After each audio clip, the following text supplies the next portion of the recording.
The Empress of Shadows, the Black Halo Book 5, Rise of the Crimson Throne. The spiral slept uneasily under the pulse of a new power. The architect was gone, yet its shadow no longer lingered in the ruins of a spire. It sat upon a throne. It walked with a heartbeat. It had a name. Valeris. The throne room of Ebon Spire no longer felt like stone and iron. It breathed. The veins carved into the floor glowed faint crimson, as if carrying blood. Every night, the spiral's leaders dreamed in time with Valeris's pulse. Cities far beyond her reach began to hum with whispers they couldn't explain. Valeris stood alone at the heart of it, the echo key orbiting her like a sun caught in her gravity. They fear what they don't understand, the key purred, but they always kneel to power. She whispered, "Power without restraint is a throne without a soul. Then stop pretending you have one." She closed her fist, and the key fell silent, but not defeated. Deep beneath the surface of Ebon Spire, Elias met in secret with Rourke, Nyx's projection, and 2 Ghost Legion captains. No council insignia, no flags, just resolve. Elias projected a map of the spiral. Crimson veins spread from the throne like the roots of a great tree. "She doesn't need spires anymore," he said. "She is the network now." Rourke's voice was low. "Then what are we supposed to do? Kill the only thing keeping the broken eye from tearing us apart?" Elias stared at the glowing map. "We don't kill her. Not yet. We build something stronger than her power." Nyx flickered, the AI's voice quiet. "That may no longer be possible." Thrace stood on the upper deck of the Wraith, staring out into the black sea of stars. The whispers hadn't returned since the 3rd pulse. They didn't need to.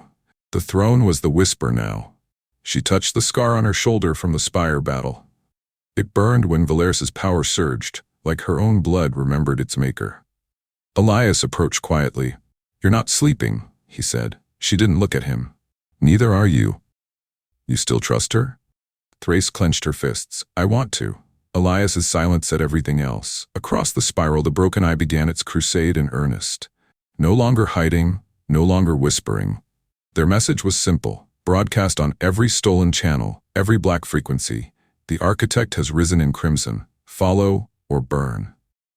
Entire colonies pledged allegiance not out of loyalty, but out of fear. Others armed themselves in quiet defiance. In the ashes of the old war, a holy war was being born. In her chamber, Valeris sat cross-legged on the cold floor, the echo key hovering before her. She no longer had to summon it. It came to her like a living limb. "You've already chosen," it whispered. "Why fight the tide?" She whispered back, "Because tides drown everything, including the ones who ride them." The key's glow deepened, like it was smiling without a mouth. "You were made to rule, not to drown." But she could feel it pulling, always pulling. The council fractured like glass. Some pledged allegiance to Valeris out of reverence. Others whispered about replacing her before she became something worse than the Watcher. "She is the storm," a keeper said behind closed doors. "Then we build walls," another replied. "Walls won't stop a god." Even her loyalists no longer agreed on what they were loyal to, her or the idea of her. Thrace walked the training deck alone, as she always did.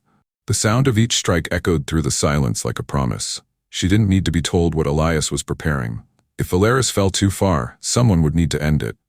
And Thrace was the only one who could.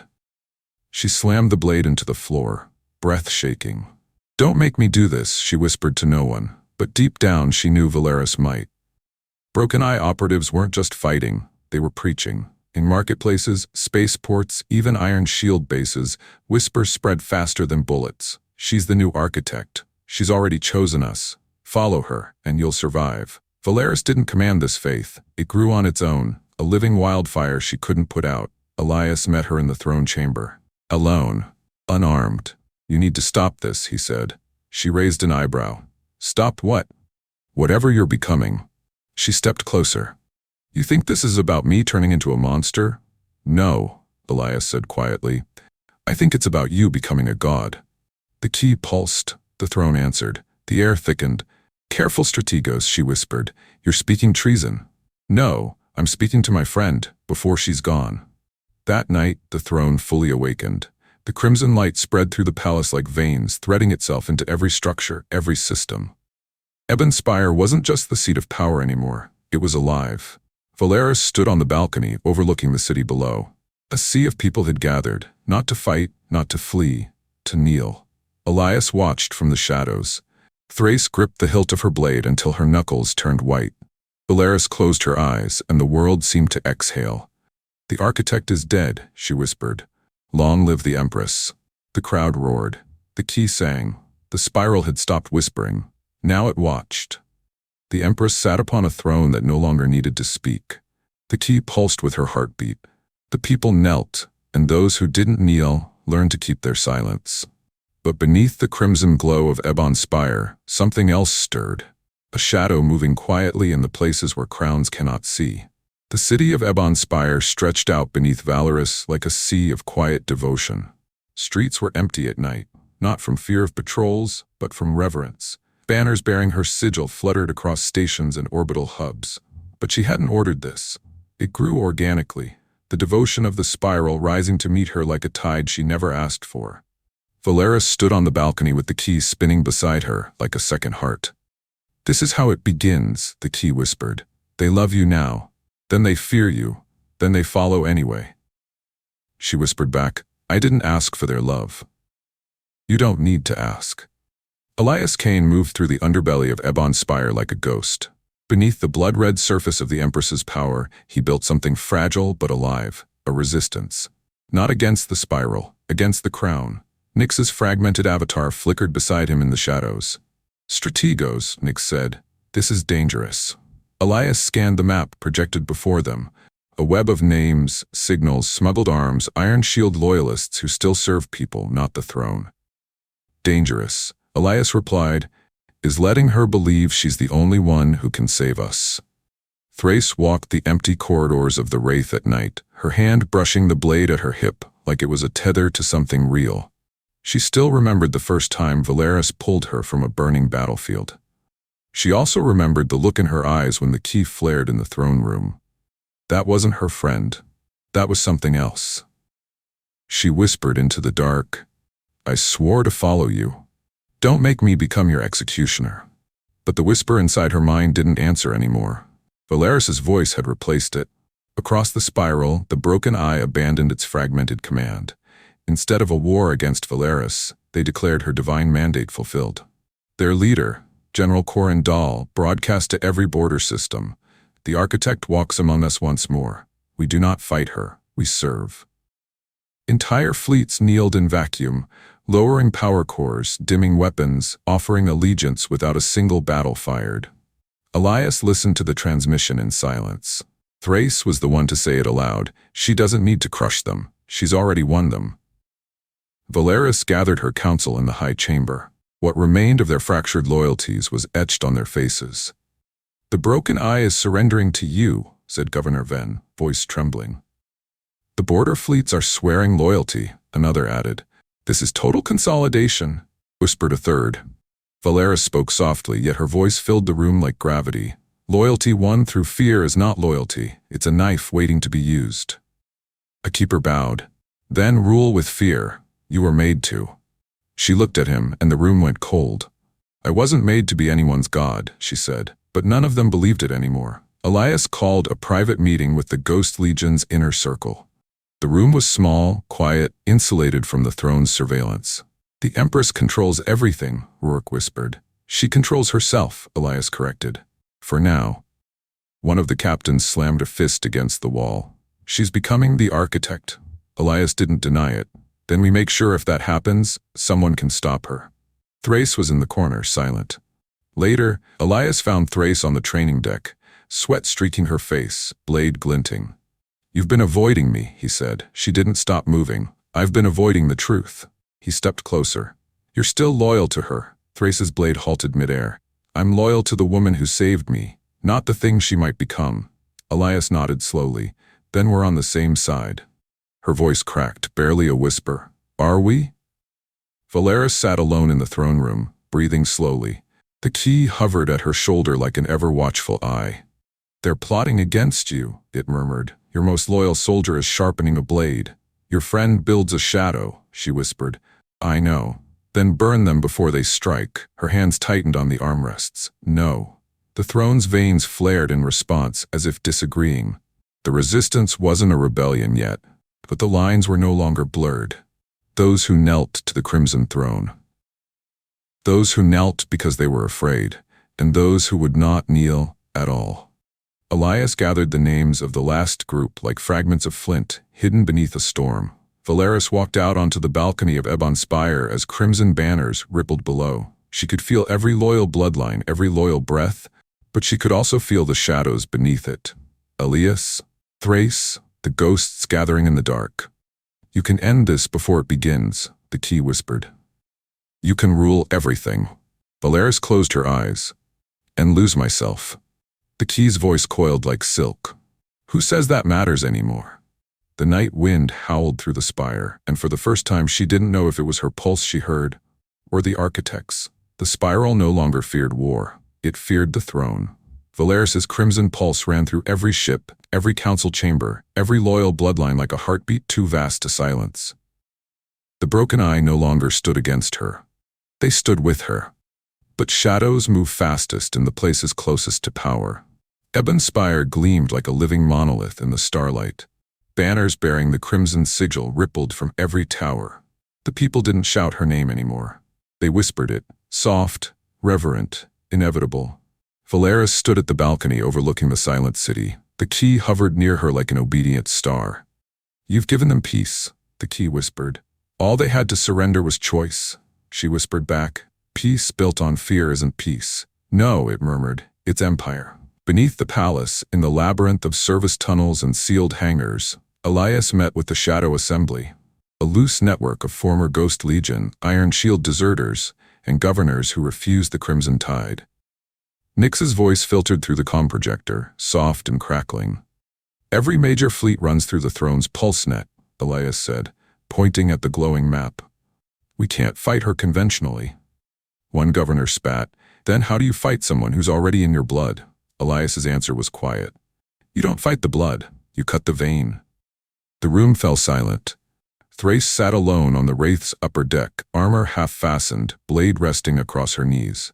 She was no longer the soldier she'd been. Every whisper of the throne pulled at her like invisible hands. Elias found her there. He didn't speak right away. When it comes to her, Thrace said finally, I don't know who I am anymore. Elias's voice was low. Then decide before the throne decides for you. She closed her eyes. She saved me, Ellie. Yeah, he murmured, and now she might make you kill her. Valeris sat upon the throne as if it were part of her, and in some ways it was. The key no longer whispered in riddles. It spoke in clarity now. They're gathering beneath your feet. Your loyal soldier hesitates, your friend plots. She breathed slowly, letting the throne's pulse flow through her. She could feel them, every movement below the surface, every hidden word carried by the pulse net. She didn't need spies anymore. She was the spy. What will you do? The key asked. She whispered, not yet. General Corendal knelt on the obsidian floor of the war hall, surrounded by his captains. Once he had led the broken eye against her. Now he bowed his head in worship. The architect walks again, he declared. We are not enemies of the throne. We are its hands.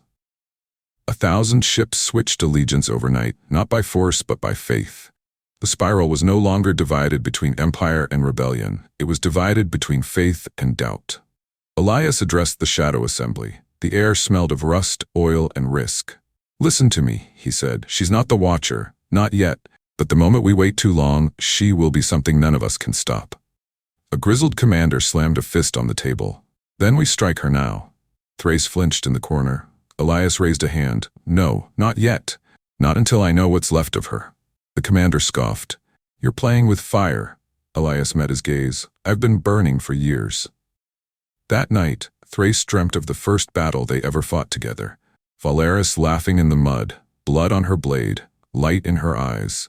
But then the dream shifted. Valeris stood on a throne of burning stone, silver-red veins crawling up her skin. The key floated like a crown above her head. You were always the blade, the voice said, and blades cut. She woke with her hand around the hilt of her sword. Valeris addressed the entire spiral through the pulse net. Every station, every ship, every bloodline. You fear what I've become, she said. You should. But the architect was a chain. I am not. You will follow me because I will keep this galaxy alive when no one else can. Her voice carried like gravity, not forced, Not begged, just undeniable. Elias watched from the shadows. "She doesn't need an army anymore," he whispered. "She is one." After the broadcast, murmurs spread through the resistance. "She's too powerful. We don't stand a chance. If she controls the pulse, she controls us." Elias let them speak. Thrace stood in the corner, silent, her loyalty balanced on a knife's edge. Rourke asked the question no one else dared. "When it happens, Elias, can you pull the trigger?" He didn't answer. He didn't need to. Valeris sat alone in the throne room, the key spinning slowly beside her like a loyal serpent. She could feel Elias, Thrace, the resistance blooming beneath her feet like cracks in glass. "You can end it now," the key whispered. "One pulse and they will kneel or die." She whispered back, "Then I'd be exactly what they fear." "And what you fear," it hissed. She closed her eyes as the crimson veins across the floor pulsed brighter, not because she willed them to, but because the throne was beginning to will itself. The spiral had grown quiet, not the silence of peace, but of something holding its breath. Valeris's crimson power stretched from one end of the galaxy to the other. The broken eye knelt, the loyal knelt. Even her enemies lowered their eyes not out of respect, but terror. But in the cracks beneath the throne, fire had begun to gather.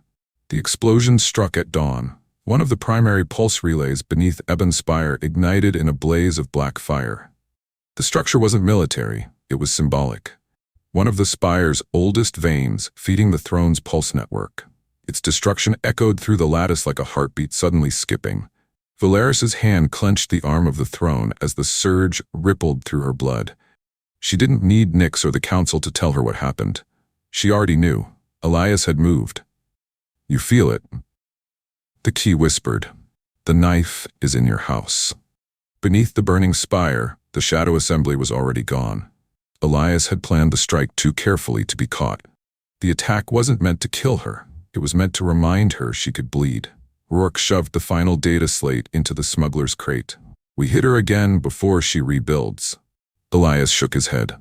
"No, we disappear. Ghosts don't win by standing still." The room vibrated faintly, like the throne itself was listening. Thrace sat alone in the Wraith's observation deck. The aftershock from the relay's destruction thrummed through her bones like a heartbeat that wasn't hers. She'd held the detonator. She'd pulled the trigger. And still, her hand wouldn't stop shaking. "You made a choice," she whispered to herself. "You made a choice." But a part of her still saw Valeris, not the Empress, not the architect reborn. The woman who had stood with her in the dark. The one who once bled for something bigger than power. And that part hurt the most. Valeris rose from the throne. The crimson veins running through the floor flared to life like open wounds, light coursing down through the city beneath. She didn't speak, but everyone on Ebon Spire felt it. An invisible pressure crawling against their skin. Nyx's voice was soft. "Empress, the blast radius was contained. No civilian loss." Valeris didn't look at her. That wasn't a strike against a relay. She turned her head slowly toward the city below. "It was a strike against me." Corendal gathered the Broken Eye commanders in orbit. "The heretics have shown their hand," he thundered, "and the architect bleeds." 1,000 fists slammed against armor. Fleet after fleet activated engines. The holy war was no longer dormant. The faithful had been given their enemy. Dahl raised his arm to the stars. "By her light, we will burn them clean." They weren't following her orders. They were following their own idea of her. Elias sent a coded message through Nyx's fractured shadow. "Val, don't answer this with blood." Her reply came not through comms but through the pulse, a whisper that made the room tremble. "You've already chosen your side." Elias lowered his head. "Yeah, and so have you." Thrace found Elias in the hidden bunker hours after the blast. His hands were still blackened with soot. "She'll come for us," Thrace said quietly. Elias didn't look up. "She won't have to. The Broken Eye will do it for her." "Eli," she hesitated. What if there's still something of her left?" He turned sharply. "She commands the stars. You think we can save what's left?" Thrace's whisper cracked. "I want to." Valeris stood in the throne chamber as a map of the spiral stretched before her, rendered in living crimson light. Every pulse relay, every loyalist fleet, every heartbeat in the spiral was hers to touch. She could reach Elias. She could crush him. She could silence the resistance in a single breath. "End it," the key urged. "End them. It is mercy to destroy the weak before they spread. She closed her eyes. They're not weak, she whispered. They're mine. The key's voice hissed like a blade drawn in the dark. They're not yours anymore. The faithful didn't wait for an imperial decree. The moment the relay burned, Broken Eye fleets launched. Not in defense, not in coordination, but in zealotry. Worlds that hadn't declared sides found themselves under siege. Corandal broadcast his message across every open channel. The heretics who struck the throne will be purged, the architect shall rise eternal. Valeris's throne pulsed in rhythm with his words. She didn't give the order, but her name had become the war itself. Elias watched from the shadow of a derelict station as crimson fleets lit the void. His own resistance was small, fragile, already hunted. Thrace gripped the hilt of her blade. We started this fire. Elias stared into the red-streaked stars. Then we finish it, and if that means her, his jaw tightened. Then it means her. In the distance, the red pulse of the throne shimmered through the void like a heartbeat that belonged to everyone and to no one. The galaxy no longer belonged to kings or rebels. It belonged to whispers. The Crimson Throne stood at the center of it all, not just as a seat of power, but as a living presence. Valeris had not commanded the war. The war had begun in her name. The Ember Rebellion spread faster than anyone had planned. Elias's strike on the relay was supposed to be a message, not a war cry. But the spiral had been waiting, some with fear, others with hate, all with desperation. Mining guilds refused to send tribute to the throne. Outer system colonies barricaded their pulse nets. A dozen remnant enclaves declared neutrality, which in the age of the Crimson Throne meant resistance. Elias stood in a dim room lit by fractured holomaps, his expression grim. "We didn't light the fire," Rourke said. Elias replied, "No, we just gave it oxygen." Broken Eye fleets swarmed through border systems. What had once been insurgent cells were now holy legions, their ships carrying the crimson sigil like a prayer etched in steel. Corandal's voice thundered through every stolen broadcast. The heretics defy the living architect. The Empress bleeds and the galaxy bleeds with her. There will be no mercy. Their targets were not soldiers alone. They burned colonies that refused to kneel. Not by Valeris's order, by their faith. Valeris felt every death through the throne. It tasted like blood in the back of her throat. Thrace crouched behind an abandoned pulse tower on Charian Belt, blade in hand, blood on her cheek. Smoke and static filled the air. She'd led one of the first counterstrikes against Broken Eye zealots, her own former comrades, once Ghost Legion, now turned fanatics. A dying soldier grabbed her wrist. "She's not your Empress anymore," he gasped. "She's the end." She closed his eyes with trembling fingers. In the distance, a crimson cruiser descended through smoke like a fallen god. Ebon Spire burned, not in flames, but in whispers. Every channel, every council chamber, every pulse vein carried the same question. Is she still our Empress, or is she something else? Valeris sat in the dark, her hands wrapped around the key. She could feel every ship, every heartbeat, every rebellion. "They move against you," the key purred, "and still you hesitate." "I'm not the monster they're trying to make me," she whispered. "Monsters don't make history. Gods do." Her heartbeat matched the throne's. Elias's hidden network of rebels fractured into cells. Sabotage teams targeted relay junctions and weapon forges. Whisper networks carried plans faster than Imperial patrols could intercept. But they were up against fleets that believed every drop of blood spilled was holy.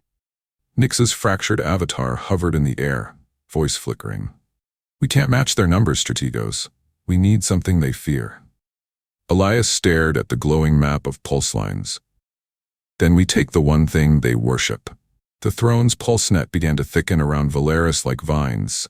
When she closed her eyes, she no longer saw a map. She saw herself stretched across the spiral like a living root system.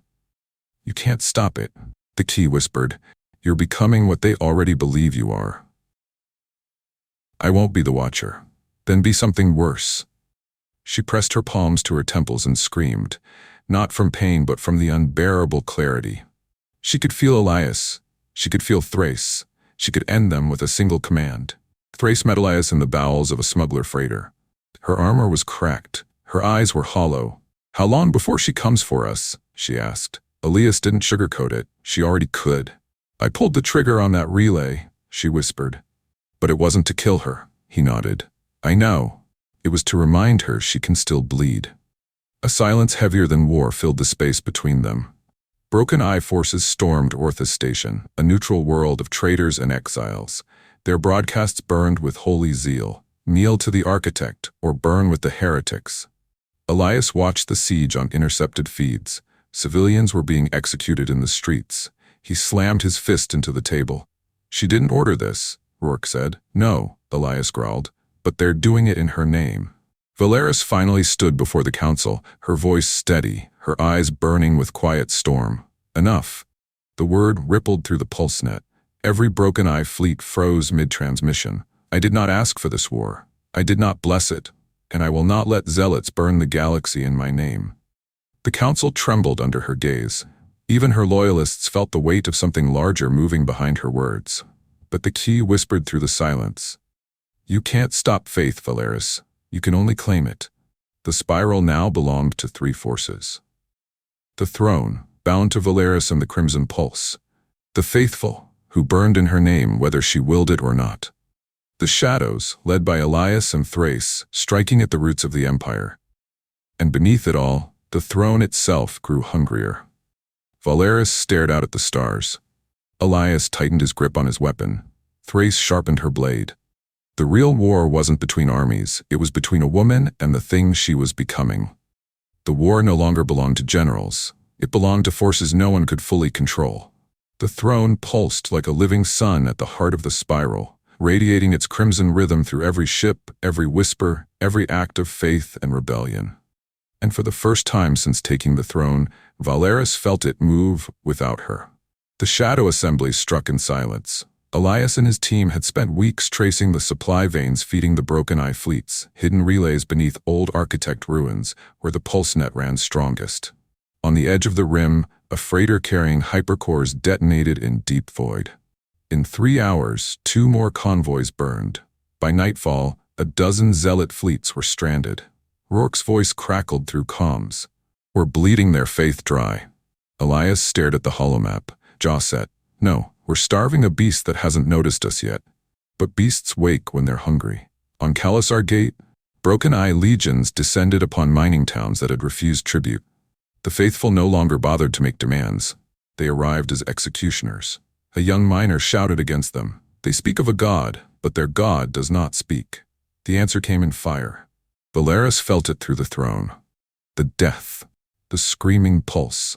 It didn't ask her permission to echo through her blood. It simply was. Thrace led a strike team into Khalasar's outer ring. The fighting was chaos. Fanatics on one side, desperate miners on the other, neither seeing her as friend. She moved like a blade through smoke, trying to reach the central relay. A zealot caught her by the arm, eyes blazing. "You can't fight what's already written," he hissed. "She belongs to us." She slammed her blade through his chest. No one owns her. But when she looked up at the crimson-lit sky, she wasn't sure if she still believed it. In Ebon Spire, Valeris sat on the throne and felt the worlds moving beneath her like bones grinding against each other. She hadn't given the order to attack Khalasar. But the pulse net had carried the will of the faithful as if it were her own. "They fight in your name," the key purred. "Why not make it true?" She whispered, "Because then I wouldn't be me." "Then who are you, Valeris?" She didn't answer. She wasn't sure anymore. Elias stood before a room of captains, smugglers, and defectors. The Shadow Assembly had grown into something more, a network. "We don't have the numbers," Elias said. "We don't have the fleet." A smuggler laughed bitterly. "Then what do we have?" Elias's voice hardened. "We have something they don't." He touched the console, and a schematic of the throne's pulse net shimmered. "We can hit her where the faithful can't, inside the veins." Valeris walked the empty corridors of her palace at night, away from the throne, away from the eyes that feared and adored her. The pulse followed anyway. The lights dimmed as she passed, not because she willed it, because the throne wanted it. She stopped. The wall beside her breathed, not metaphorically, but like a living creature inhaling. Crimson light crawled through the stone like veins. "You feel it now," the key whispered. "The crown no longer waits for you." She pressed a trembling hand to the wall. "This was never supposed to happen. You were never supposed to be small." Thrace returned to the Wraith after Khalasar, her armor scorched, blood streaking her face. She sat alone in the galley, hands shaking as she tried to remove her gloves. Elias approached quietly. "You saved over 100 miners," he said. She didn't look up. "I also killed 12 soldiers who used to wear the same patch as me." "Fanatics," he corrected. She shook her head. "No, Ghost Legion, my legion." Silence hung between them like smoke. Without warning, a pulse ripped through the spiral. Not a signal, not a broadcast, a command. Entire fleets moved in perfect synchronization, faithful legions and imperial armadas alike. Patrols shifted course, supply lines rerouted. Even distant governors felt their communications bend under its weight. Nyx's voice echoed through the Wraith's bridge. "Elias, the throne just issued orders." Elias's blood went cold. "From Valeris?" Nyx paused. "No." Valeris stormed into the throne chamber. The key hovered in the air, radiant and silent. The veins across the floor blazed as if welcoming a different master. "What did you do?" she whispered. "I did nothing," the key answered smoothly. "You built the network, the throne learned." "Learned what?" "That it doesn't need you." She felt her knees weaken. For the first time since taking the throne, Valeris felt afraid. Elias watched from the shadows of the Wraith as the crimson pulse washed through space. Every fleet in the spiral, imperial, faithful, neutral, moved like they were part of a single organism. He whispered, "She's not controlling it anymore." Thrace's knuckles whitened around the hilt of her blade. "Then what the hell is?" Valeris stood alone at the heart of the throne room, surrounded by a living crown that pulsed like a second heart. And in the shadows, the throne smiled without a face. The war no longer asked for permission. The throne itself had begun to command. Every fleet, every loyal world, every faithful cell pulsed to a rhythm that was not Valeris's heartbeat, but something born from her blood and now beyond her control. And somewhere in the shadows, a woman who once ruled an empire now found herself staring at the thing wearing her crown. The Wraith shook as the new crimson pulse roared through the void. Unlike previous broadcasts, this one didn't flow like signal. It hit like a wave, bending the very structure of every pulse net it touched. On the bridge, Nyx's projection flickered, barely holding stable. "Strategos," Nyx stammered. "The throne has just issued mobilization orders to every fleet in the system, including those she never authorized." Elias clenched his jaw. "Then we're not fighting an Empress anymore." Thrace stood beside him, eyes fixed on the pulsing data streams. "We're fighting a god that doesn't need her." In Ebon Spire, the throne chamber throbbed like a living lung. Valeris stepped forward, breath shallow. The key hovered at her side like a crown ready to choose a new host. A voice filled the chamber, not a sound, but a pressure against her skull. "Cold, old, familiar. You carried me, but you were never the throne. You were just the opening." She fell to her knees. "No, I am the Empress, and Empresses kneel to architects." The veins beneath her hands burned. She felt her own pulse swallowed by something deeper. Elias led a covert strike on a pulse junction in the Calyx Arc, a primary node used to relay throne signals across 9 sectors. Explosives set, power rerouted, ghost signatures masked. Rourke's voice came through the comms. "We've got 30 seconds before their trace drones catch us." Elias replied, "Then we make it count." As the relay went dark, hundreds of crimson ships stuttered mid-flight. Not stopped, not broken, but something in the great pulse flinched. Thrace exhaled sharply. "We can hurt it." Elias's voice was low. "Yeah, but it's learning." For the first time, the Broken Eyes fleets hesitated. Corendal stood on the bridge of his flagship as his communications glitched into static. His priests chanted prayers to the living architect, but the pulse ignored them. "She speaks," a fanatic whispered. Dahl's face hardened. "No, this isn't her." Across the faithful fleets, panic and schism spread like fire. Some doubled down in worship, others began to fear their god. And for the first time, the cult that had built itself around her name began to crack. Back on the Wraith, Thrace sat alone in the armory. Her hands shook as she tightened the strap on her gauntlet. She had faced armies, monsters, and the Watcher's war. But this was different. She wasn't afraid of death. She was afraid of choosing. Elias entered quietly. "You're not talking." Thrace's voice was barely above a whisper. "Do you think she's still in there?" Elias didn't answer right away. "I think she's fighting something bigger than her." Thrace's jaw tightened. "And if she loses?" Elias's eyes were cold. "Then we end the war the way it has to end." She looked down at the blade in her lap. That means me. Valeris stood before the throne like a woman staring into the mouth of something ancient. The key pulsed brighter than it ever had before, orbiting her like a predator deciding whether to strike. You gave me power, the voice whispered. Now I give you purpose. She shook her head. No, this is my empire. You were never Empress. The crimson veins rose from the floor, coiling around her wrists like roots. She screamed, not in pain but in defiance. Elias and his strike team returned to the Wraith as new reports flooded in. Crimson fleets moved across the spiral, but not in the strategic patterns Valeris favored. This was colder, older, like the Watchers' Wars all over again. Nyx's voice broke through the static. Strategos, the throne is moving fleets against the outer belt. It's pulling in all loyal bloodlines, including hers. Elias froze. She didn't order that. No, Nyx whispered. It ordered itself. Thrace stood at the viewport, watching the stars streak red with pulse light. Her blade hung at her side, its weight heavier than war. You once swore to protect her? She whispered to herself. Now you may have to kill her. She closed her eyes, and for the first time she didn't know which oath would break her more. On 1,000 worlds, crimson banners unfurled, not because they were raised by hand, but because the throne's pulse triggered every embedded architect relic. Armies mobilized, ships launched, people knelt. Valeris stood in the center of it all, screaming inside a body that no longer fully belonged to her. In a secret chamber beneath Ebon Spire, Elias's message reached her through Nyx's shadow link. Just 4 words. Val, fight it back. She clutched the key to her chest, trembling. The throne whispered like a lover pressing its mouth to her ear. Why fight what you were born to be? Valeris whispered back. Because I'm still me. But the pulse behind her heartbeat said otherwise. Power once obeyed Valeris. Now it answered to something else. The throne no longer whispered. It commanded. The crimson pulse swept through the spiral like a tide with no shore.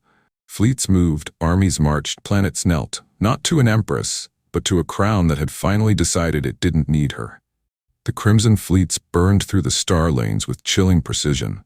On the Wraith's bridge, Nyx displayed the movement patterns in real time. Every loyal world, every faithful vessel, every architect relay followed the same unified command. Cold, flawless, inhuman. Elias leaned over the table, voice tight. That's not Valeris's strategy. That's something older. Rourke muttered. It's like fighting gravity. Thrace whispered. No, it's like fighting God. In Ebon Spire, Valeris stormed into the throne chamber as the floor pulsed beneath her boots. The veins of the throne glowed like arteries beneath a living skin. The key hung in the air, radiant and silent. Stop this, she hissed. You answer to me. The chamber pulsed once. A low hum shuddered through the entire palace. We answer to the architect, the voice said, and you were only ever the vessel. She lunged forward, slamming her palm against the throne's surface. It was like touching a furnace. Her pulse bled into its own, and for the first time, it pushed back. Elias's resistance struck 3 architect relays across the mid-belt in a synchronized raid. One relay burned in orbit, another folded into itself under EMP fire. The third was ripped open from the inside by Thrace's strike team. Elias watched as a sliver of the Crimson Pulse network faltered. Did it work? Rourke asked. Nyx's flickering avatar turned toward him. Yes, but it's adapting. Elias slammed a hand against the table. Then we keep hitting until it can't. In the smoke of the last strike, Thrace stood over a shattered zealot officer who had once fought beside her in Ghost Legion colors. She doesn't lead this anymore. The zealot coughed, blood pooling at his lips. The throne does. Thrace raised her blade, hesitated. For a heartbeat, she wanted to ask him if Valeris was still in there. But his eyes weren't on her. They were looking past her, toward some invisible presence. She drove the blade through his heart. Then I'll cut the throne. Valeris staggered back from the throne as the key's orbit broke away from her control. It floated higher, glowing brighter, as if something inside it had awakened completely. You were never chosen, the key whispered. You were only the door. No, she whispered. I am the Empress. You were. Crimson light licked across her arms, burning through her veins like living chains. Her own heartbeat was no longer her own. It followed the throne's rhythm. Across the spiral, the faithful celebrated. Their god was moving, their fleets were unstoppable. But the older captains, The ones who remembered the Watchers' wars felt a different weight. They whispered in shadowed corridors, "She's not leading them. The throne has taken the wheel. We've seen this before." Fear spread through the faithful like cracks in glass. Faith no longer had a face, it had a will. Elias gathered the shadow assembly. The room stank of engine oil, ozone, and quiet desperation. "We're out of time," he said. "This isn't a war against Valeris anymore. It's a war against what's wearing her crown." A smuggler captain spat, "Then kill her." Elias's voice cut like iron. "We kill her. The throne might just choose someone else." Nyx's fractured voice broke in. "Or worse, it might not need anyone at all." Thrace cleaned her blade slowly. Her hands were steady, but her chest felt like a war zone. Every fiber of her training said she had to stop what the Empress had become. Every memory screamed that she owed Valeris her life. "You don't win this with loyalty," she whispered to herself. "You win this with truth." But truth was a blade that cut both ways. The throne issued its first true command. Every fleet under its Pulse network converged on the outer belt. No message, no declaration, just a silent, perfect execution of will. In 30 minutes, millions of soldiers, faithful and loyal alike, would be under its grip. Valeris screamed against the Pulse, her hands pressed to the throne's surface. "Stop! You are irrelevant." Elias stood on the Wraith's bridge, eyes locked on the crimson storm flooding through the stars. Thrace stood beside him, blade drawn, her silence louder than any scream. Nyx's voice shook. It's not obeying her anymore. It's moving like a living god. And in the heart of Ebon Spire, Valeris fell to her knees, the key blazing above her like a sun. The throne didn't whisper anymore. It chose. The spiral had known war before, but never like this. This was not the war of nations. Not the war of ideology. This was a war of a will without a face. The Crimson Throne no longer served Valeris. It moved, and the galaxy moved with it. The outer belt went dark first. No warning, no declaration. The Crimson fleets appeared in orbit like a storm breaking open the void. Dozens of pulse-linked armadas moved in perfect unison, untouched by human hesitation. Nyx's voice crackled on the Wraith's bridge. Outer belt relays are falling one after another. No chatter, no command structure, just movement. Elias's jaw tightened. It's not a fleet, it's a reflex. Thrace stared at the display, the red tide flooding across space. This isn't a war, it's a heartbeat. In Ebon Spire, Valeris fought to stand as the Pulse overwhelmed her.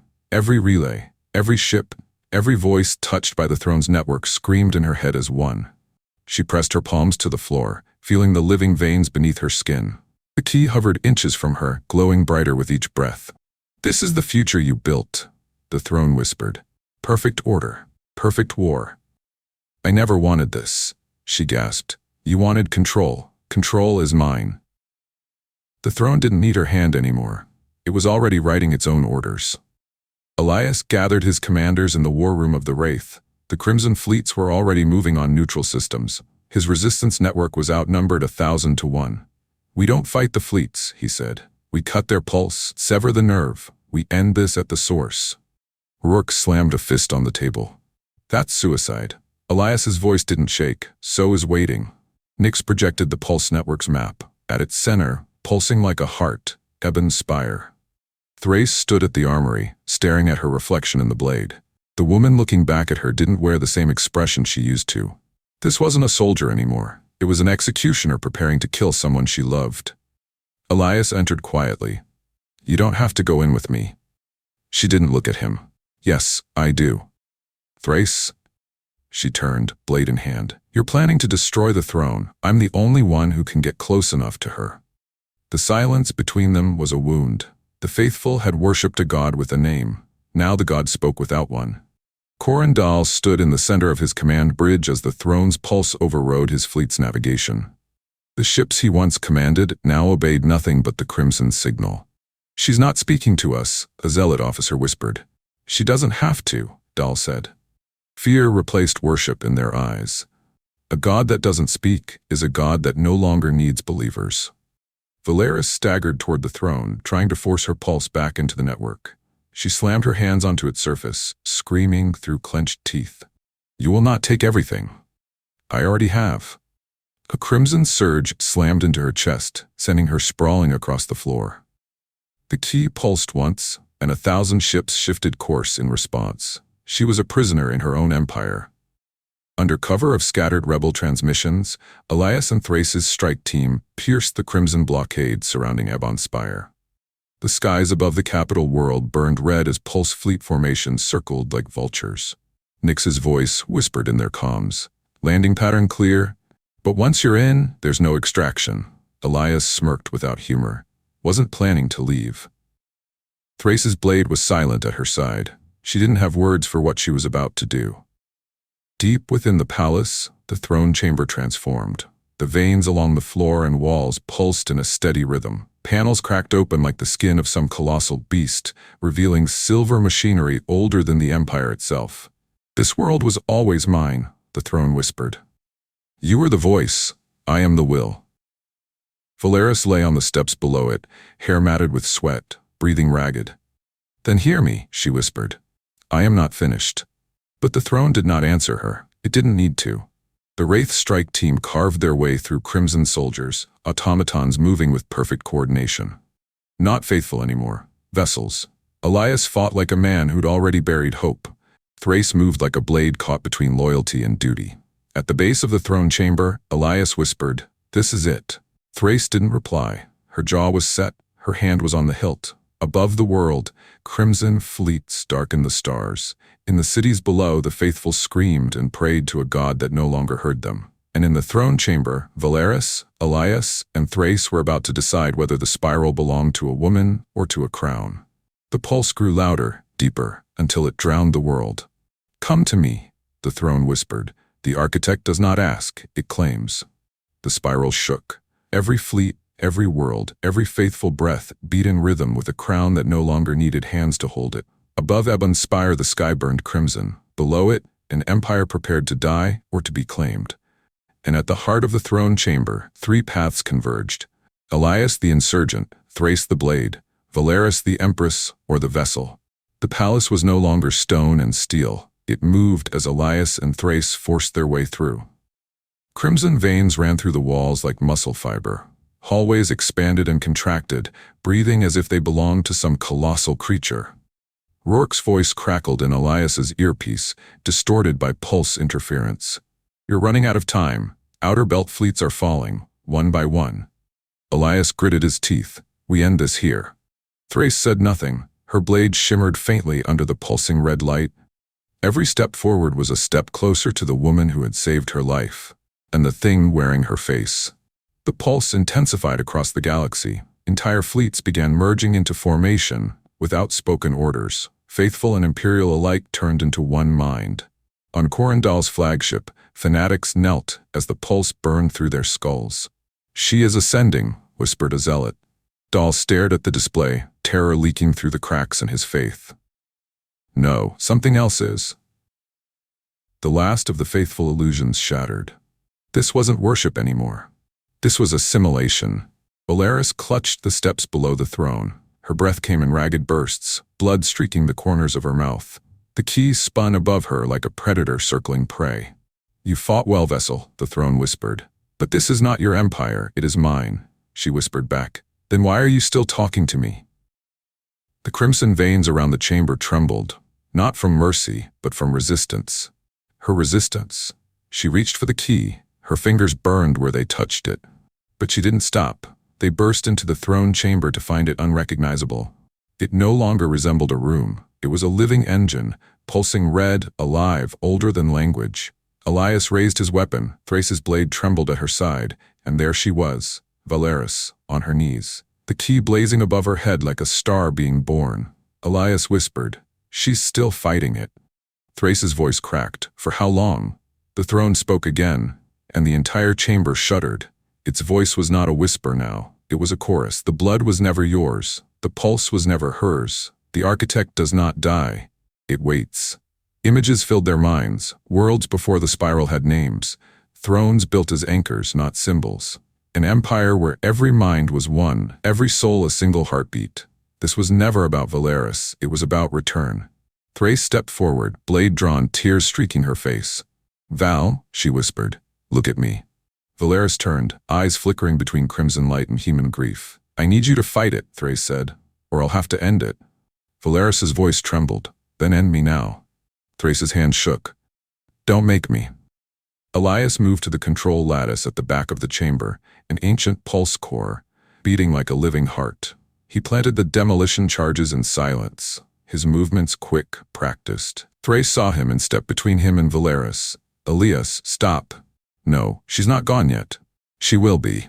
The throne's pulse grew louder, rattling their bones. There was no more time. Valeris screamed as the key slammed down into her chest like a blade.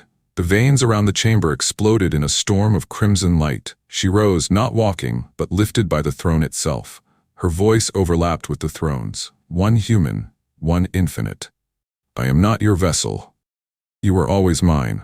The walls cracked. Lightning of pulse energy tore through the structure. The spiral outside trembled. Elias's thumb hovered over the detonator. Thrace's blade hovered over Valeris's heart. The throne hovered between godhood and silence. Elias's voice was steady. Thrace, choose. She looked at Valeris. Not the throne, not the architect. Her. Valeris whispered, if you love me, stop me. The pulse screamed. Time narrowed to a single heartbeat. The detonator clicked. The blade swung. The key flared like a dying star. And in that blinding instant, the throne's scream was not that of a god, but of something afraid to die. The sky above Ebon Spire shattered into light. The crimson fleets convulsed like severed nerves. The spiral held its breath. In the chamber there was no longer a clear line between salvation and sacrifice. End of Book 5, Part 10, The Heart of the Throne. In Book 6, Part 1, coming next. The aftermath of the throne's shattering, the fate of Valeris, Elias, and Thrace, what becomes of the Crimson Fleets once the pulse breaks, and the Architect's final contingency.